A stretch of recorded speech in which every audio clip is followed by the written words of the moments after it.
বিসমিল্লাহির রহমানির রহিম। একাদশ শ্রেণীর শিক্ষার্থীরা, সাহিত্য ক্লাসে তোমাদেরকে আবারও স্বাগত জানাচ্ছি।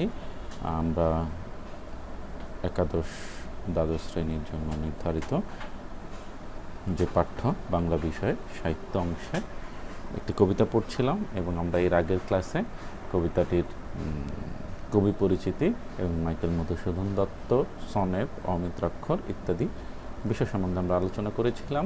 আজকে আমরা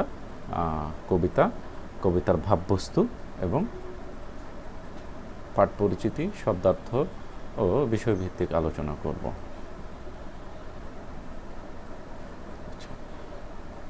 এখান থেকে কবিতাটি শুরু। আমি প্রথমে কবিতাটি একটু পড়ব, এখানে তোমাদের একটু বোঝার বিষয় আছে। সেটা হচ্ছে কবিতাটি আসলে যে ভাষায় লেখা, এই ভাষাটা তোমাদের জন্য একটু বোঝা দুর্বিষহ। তো আমি আসলে কবিতাটির ভাবার্থ আমি তোমাদেরকে বুঝিয়ে দিব। এটার কবিতাটির আবির্ভাব বা কোথা থেকে আসলো, কিভাবে আসলো, আমি বিষয়ভিত্তিক আলোচনার মাধ্যমে সব কিছু আমি তোমাদেরকে বুঝিয়ে দেব। তাহলে তোমাদের জন্য সহজ হবে, পরীক্ষার খাতায় তোমরা লিখতে পারবে। তো আমরা একটু কবিতাটি পড়ব, তারপরে আমরা বিষয়ভিত্তিক আলোচনার মধ্যে চলে যাব। এখানে লেখা আছে, কবিতাটি শুরুতে এতক্ষণে অরিন্দম কহিলা বিষাদে। তোমরা এখানে খেয়াল করো, আমি কিন্তু তোমাদেরকে সনেট বুঝিয়েছিলাম, খেয়াল করো। এতক্ষণে চার চরণ বা চার মাত্রা, অরিন্দম চার মাত্রা, কহিলা 3 এবং বিষাদে 3।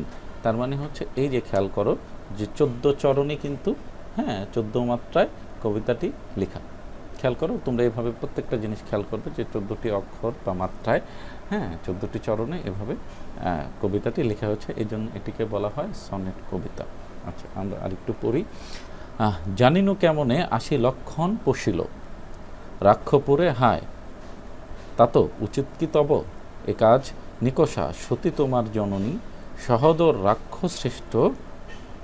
রাক্ষশ্রেষ্ঠ শূলিশম্ভনী, কুম্ভকর্ণ ভ্রাতৃপুত্র বাসববিজয়ী, নিজ গৃহপথ তা তো দেখাও তস্করে, চণ্ডালে বসাও আনি রাজার আলয়ে, কিন্তু নাহি গঞ্জিত মা গুরুজন তুমি পিতৃতুল্য, ছারদার যাব অস্ত্রাগারে, পাঠাইব রামনুজে সমন ভবনে, লঙ্কার কলঙ্ক আজি ভাঞ্জিব আহবে। তোমরা বুঝতেই পারছো যে কবিতাটির যে ভাষা সেটি তোমাদের জন্য বোধগম্য হচ্ছে না।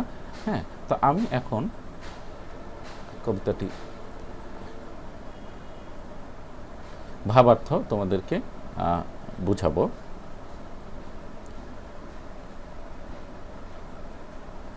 আচ্ছা, তো আমি যদি প্রথমে শুরু করি যে বিভূষণের প্রতি মেঘনাদ, এই কবিতাটি আমি পূর্ববর্তী ক্লাসে বলেছি যে তোমার মেঘনাদ বধ কাব্যের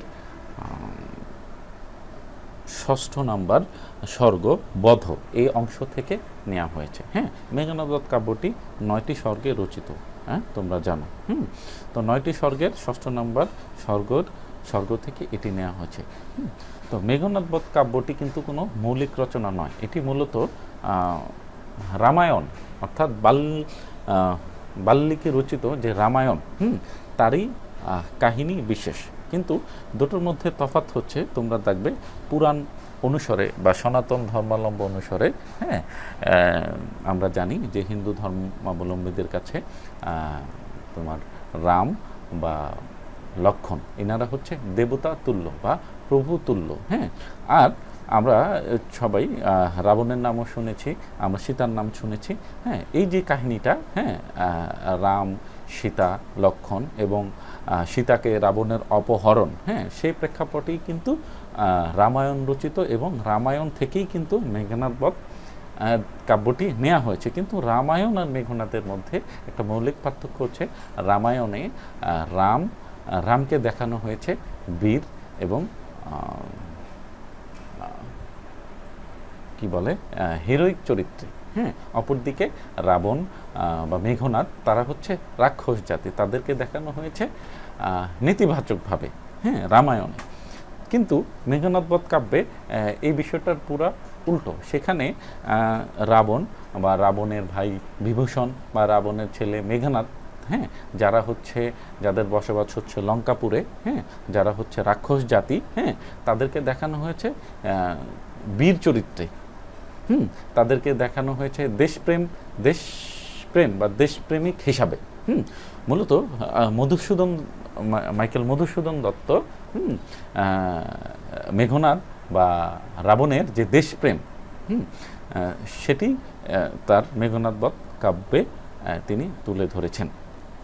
আচ্ছা, তো আমরা যদি কাহিনীটি একটু বলতে যাই, যেহেতু মেঘনাদ বধ কাব্যটি রামায়ণেরই ঘটনার দ্বারা প্রভাবিত, আমরা একটু কাহিনী যদি তোমাদেরকে বলি যে আমরা জানি যে রাম এবং রামের বাবার নাম হচ্ছে দশরথী, তিনি ছিলেন একজন রাজা। হ্যাঁ, তো যে কোনো রাজকীয় বা রাজ পরিবারের সিদ্ধান্তেই রাম, সীতা এবং লক্ষ্মণ রাজদরবারের সিদ্ধান্তে তারা বনবাসে যান। হ্যাঁ, তো তারা দীর্ঘদিন সেখানে বসবাস করতে থাকেন। তো তারা যেই বনবাস বলতে আমরা কি বুঝি, যে ঘোর জঙ্গল। হ্যাঁ, তো এই জঙ্গলে তারা দীর্ঘদিন বসবাস করতে থাকেন। মজার ব্যাপার হচ্ছে যে এই জঙ্গলের পরেই ছিল নদী বা সমুদ্র। হ্যাঁ, এই জঙ্গলের পরেই ছিল সমুদ্র এবং সমুদ্রের পরেই ছিল সেই লঙ্কা রাজ্য। হ্যাঁ, সেই লঙ্কা রাজ্যের রাজা ছিলেন হচ্ছে রাবণ। হ্যাঁ, রাবণের ছেলের নাম ছিল মেঘনাদ। হ্যাঁ, তো এখানে আমরা একটু ঘটনার আলোচনায় জানব যে রাবণের একজন বোন ছিলেন যার নাম ছিল সুপর্ণখা। হ্যাঁ, তো কোনো কারণে সুপর্ণখা সেই সমুদ্র পার হয়ে রাবণ যে বনে বসবাস করতেন সেখানে আসেন। সেখানে এসে সুপর্ণখা রামকে দেখে তার খুব ভালো লাগে, তো সে রামকে বিবাহের প্রস্তাব করেন। কিন্তু যেহেতু রাম হচ্ছে সুন্দর চরিত্রের অধিকারী বা সৎ চরিত্রের অধিকারী, সে সুপর্ণখাকে কি বলে তার বিবাহের প্রস্তাব ফিরিয়ে দেয়, কারণ সে বিবাহিত। আচ্ছা, তো সুপর্ণখা পরবর্তীতে আবার রামের ছোট ভাই লক্ষ্মণকে দেখেন এবং লক্ষ্মণকে দেখে তার ভালো লাগে। পরবর্তীতে সে লক্ষ্মণকে বিবাহের প্রস্তাব দেন। একইভাবে লক্ষ্মণও সুপর্ণখাকে তার বিবাহের প্রস্তাব ফিরিয়ে দেন। এতে করে সুপর্ণখা, যেহেতু সে লঙ্কা রাজ্যের রাজার বোন, এটা তার কি বলে আমরা যেটাকে ইগো বলি বা রাগ, এতে সে রাগান্বিত হয় এবং সে বলে, তুমি কি রাম এবং লক্ষ্মণকে বলে, তোমরা কি আমাকে চিনো? যাই হোক, তো এমন পরিস্থিতিতে যখন রাম জানতে পারে যে সেই সুপর্ণখা তাকেও বিবাহের প্রস্তাব দিয়েছে এবং লক্ষ্মণকেও বিবাহের প্রস্তাব দিয়েছে, তো তখন সে রাগান্বিত হয় এবং একটা পর্যায়ে রাগান্বিত হয়ে সে সুপর্ণখার নাক কেটে নেয়। তো এতে করে সুপর্ণখা তার সেই লঙ্কা রাজ্যে প্রভাবশালী সেই লঙ্কা রাজ্যে ফিরে আসে এবং তার ভাই রাবণের কাছে সে এ ব্যাপারে নালিশ করে। রাবণ প্রচণ্ড পরিমাণে ক্রোধান্বিত হয় এবং সে তার বাহিনী নিয়ে সেই বনে যান। বনে যেয়ে সে সীতাকে অপহরণ করে লঙ্কা রাজ্যে নিয়ে আসেন। যাই হোক, একটা সময় পরে রাম এবং লক্ষ্মণ তারা যখন জানতে পারে যে রাক্ষস রাজা রাবণ সীতাকে অপহরণ করে নিয়ে গেছেন, তখন তারা রাবণের বিরুদ্ধে যুদ্ধ ঘোষণা করেন এবং তারা লঙ্কা আক্রমণের জন্য প্রস্তুতি নেন এবং একটা সময় পরে তারা লঙ্কাতে আক্রমণ করেন। আচ্ছা, সেই কাহিনীর অনুসারে লঙ্কা যখন আক্রমণ করেন, তো রাবণের ছেলে, আমরা আস্তে আস্তে কবিতার প্রাসঙ্গিকতায় আসবো, রাবণের ছেলে মেঘনাদ একটা সময় পরে যুদ্ধের একটা পর্যায়ে রাবণের মেঘনাদ সে সেনাপতির দায়িত্ব পান। সেনাপতির দায়িত্ব পেয়ে সে যজ্ঞাগার অর্থাৎ মন্দিরে যান কি বলে অগ্নি দেবতার পূজা করার জন্য। তো এমত অবস্থায় লক্ষ্মণ সে মায়াদেবীর সাহায্যে এবং মায়াদেবীর সাহায্যে সে সকল প্রহরীর চোখ ফাঁকি দিয়ে সে যজ্ঞাগারে উপস্থিত হয় মেঘনাদের সাথে যুদ্ধ করার জন্য, যদিও মেঘনাদ তখন ছিল নিরস্ত্র এবং পূজা করছিলেন। তো আসলে যেটা হয় যে একজন লক্ষণ ছিল থাকো আল্লাহ।